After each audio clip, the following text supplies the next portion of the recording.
My name is Emmett, and until 6 months ago I thought I had it all.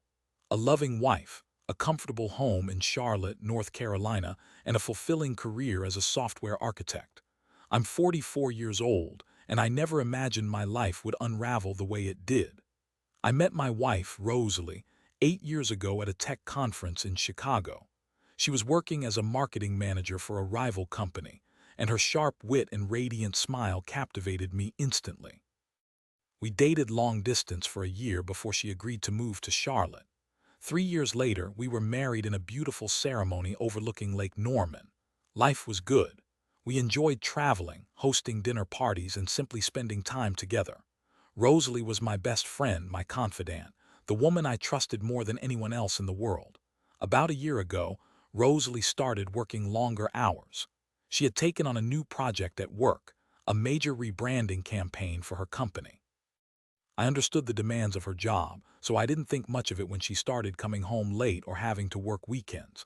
I tried to be supportive, making her dinner and running errands to ease her burden. But as the months went by, I noticed a subtle shift in her behavior. She became more distant, less affectionate.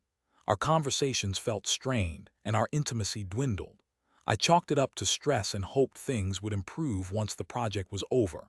Then came the business trips. Rosalie had to travel to Atlanta, New York, and even London for meetings with clients and marketing agencies. I missed her terribly when she was away, but I trusted her implicitly. I would often stay up late, waiting for her calls, eager to hear about her day. But her calls became less frequent, and when we did talk, she seemed preoccupied, her voice lacking its usual warmth. One evening, about 6 months ago, Rosalie was in New York for a week-long conference. I was sitting at my desk, working on a coding project, when my phone buzzed with a notification. It was a text message from an unknown number. I almost ignored it, but something compelled me to open it. The message contained a single photograph. My heart stopped. It was a picture of Rosalie kissing a man I didn't recognize. They were in a dimly lit bar, their bodies pressed close. The man's hand was intimately placed on her back, and her eyes were closed, a look of pure bliss on her face. I felt like I had been punched in the gut. My world tilted on its axis, and a wave of nausea washed over me. I stared at the photo, my mind reeling, trying to make sense of what I was seeing. This couldn't be real. This couldn't be Rosalie. I replayed the last few months in my head, searching for clues I had missed. The late nights, the business trips, the distant behavior, it all suddenly made sense. I felt like an idiot, a fool who had been blind to the truth. I wanted to call Rosalie, to scream at her, to demand an explanation, but I couldn't bring myself to do it. I was too hurt, too angry, too confused. I needed to process what I had just seen, to gather my thoughts before confronting her. The next morning, I woke up with a pounding headache and a knot in my stomach. I couldn't eat, couldn't focus on work. I spent the day in a daze, replaying the photo in my mind, torturing myself with questions. Who was this man? How long had this been going on? Why would Rosalie do this to me? I decided I needed to know the truth. I couldn't live with the uncertainty, the suspicion that was eating away at me. I hired a private investigator. His name was Quincy, a man with a gruff demeanor and a sharp eye for detail. I met him at a coffee shop near my office, handing him the photo and explaining my suspicions. He listened intently, his expression unreadable. He assured me he would get to the bottom of it, no matter how difficult the truth might be. For the next 2 weeks, Quincy worked tirelessly, tracking Rosalie's movements, gathering evidence. He discovered that the man in the photo was named Weston, a consultant who worked for the same company as Rosalie. They had met at a conference in Atlanta 6 months ago and had been having an affair ever since. Quincy provided me with photos and videos of Rosalie and Weston together, holding hands, sharing intimate dinners, spending nights at hotels. The evidence was irrefutable. My wife was cheating on me, and she had been doing it for months. The day Rosalie returned from New York, I was waiting for her at the airport. I watched her walk through the gate, her face lighting up when she saw me. She rushed over and embraced me, her arms wrapping around my neck. "I missed you so much," she said, her voice filled with warmth. I pulled away, my eyes cold and hard.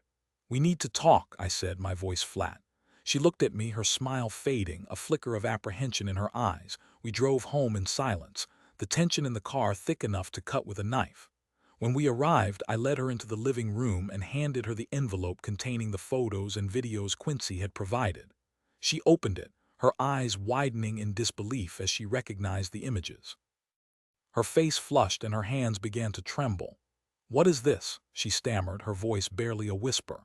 "You know exactly what it is," I said, my voice filled with anger and pain. "It's proof that you've been cheating on me." She dropped the photos, her eyes filling with tears. "Emmett, I can explain," she pleaded, her voice cracking. "Explain what? Explain how you could betray me, how you could lie to me, how you could destroy everything we've built together," I shouted, my voice shaking with emotion. "I don't understand," she sobbed. "I still love you, love me," I scoffed. "If you loved me, you wouldn't have done this. You wouldn't have slept with another man, you wouldn't have broken my heart." She sank to her knees, her body racked with sobs. "I made a mistake," she cried. "It was just a moment of weakness, it didn't mean anything." "A moment of weakness that lasted for 6 months," I retorted. "Do you think I'm stupid? Do you think I would believe that?" I turned away, unable to bear the sight of her tears. "I want you to leave," I said, my voice barely audible. "I want you out of my house, out of my life." She looked up at me, her eyes filled with despair. "Emmett, please don't do this," she begged. "Give me another chance. I'll do anything to make it right." "It's too late," I said, my voice cold and final. "You've destroyed my trust, and without trust there's nothing left." Rosalie left that night, taking only a suitcase of clothes. I watched her drive away, my heart aching with a pain I had never known. The next few weeks were a blur of lawyers, paperwork, and sleepless nights. The divorce was messy, contentious, and emotionally draining. Rosalie fought for everything she could get, even though she knew she was in the wrong. I was devastated, heartbroken, and filled with a rage that consumed me. I couldn't understand how the woman I loved, the woman I trusted, could betray me so completely. As the dust settled, I began to piece my life back together. I threw myself into my work, finding solace in the challenges of my profession. I started exercising, going to the gym every day to release my anger and frustration.